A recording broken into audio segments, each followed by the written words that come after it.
અમરેલી જિલ્લાના સાવરકુંડલા તાલુકામાં સૌની યોજનાનું પાણી મળી રહે તે માટે ખેડૂતોએ સૌની યોજનાનું પાણી આપવા માંગ કરી છે। સાવરકુંડલા તાલુકામાં આમ તો 15 વર્ષ પહેલાં નરોત્તમભાઈ પટેલ કેબિનેટ મંત્રી હતા ત્યારે સાવરકુંડલાનો તાલુકાનો મોટો ડેમ આથાણી ગામ પાસે શેલદેદુમલ ડેમમાં ખાતમુહૂર્ત સૌની યોજના માટે કરવામાં આવ્યું હતું, પરંતુ અમારા તાલુકાની કમનસીબી ગણો તો કમનસીબી હજી સુધી એક પણ સાવરકુંડલા તાલુકાના એક પણ ગામડામાં સૌની યોજનાના પાણી આજ દિન સુધી પહોંચ્યા નથી।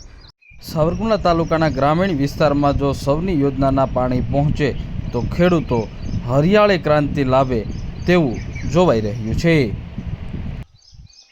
અમારા તાલુકાની આસપાસમાં રાજુલા, ગારિયાધાર, કુંકાવાવ, ધારી સમગ્ર વિસ્તાર સહિત સૌરાષ્ટ્રમાં, કચ્છમાં બધા જ વિસ્તારમાં સૌની યોજનાના પાણી પહોંચ્યા છે, પણ અમારા તાલુકામાં હજુ સુધી પાણી પહોંચ્યા નથી। અમારા તાલુકાની સ્થિતિ જોઈએ તો 50% ઉપરનો વિસ્તાર એવો છે જે ખારોપાટ વિસ્તાર છે, જે વિસ્તારમાં ખેડૂતો માત્ર ચોમાસું ખેતી કરી શકે છે, શિયાળો ઉનાળો પાક લઈ શકતા નથી, જેનું કારણ તેના તળના પાણી ખારાશવાળા મોળા છે અને જે પિયતવાળો વિસ્તાર છે એમાં પાણીની ઉનાળામાં શિયાળામાં તંગી ઊભી થઈ જાય છે।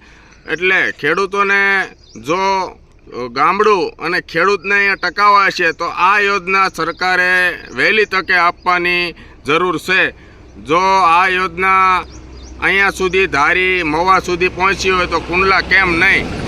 એટલે આ બાબતે મેં પણ સરકારમાં છેલ્લા 5 વર્ષમાં અવારનવાર લેખિત રજૂઆતો કરી છે, છતાં હજુ સુધી પરિણામ આવ્યું નથી। તો હું સરકારશ્રીને વિનંતી કરું છું કે અમારા ખેડૂતોને, અમારા ગામડાને, અમારા સાવરકુંડલાને ટકાવવા તમે વહેલી તકે આ યોજનામાં વિશેષ બજેટની ફાળવણી કરી અને વહેલી તકે આ યોજનાનું કામ અમારા તાલુકા માટે શરૂ કરાવો।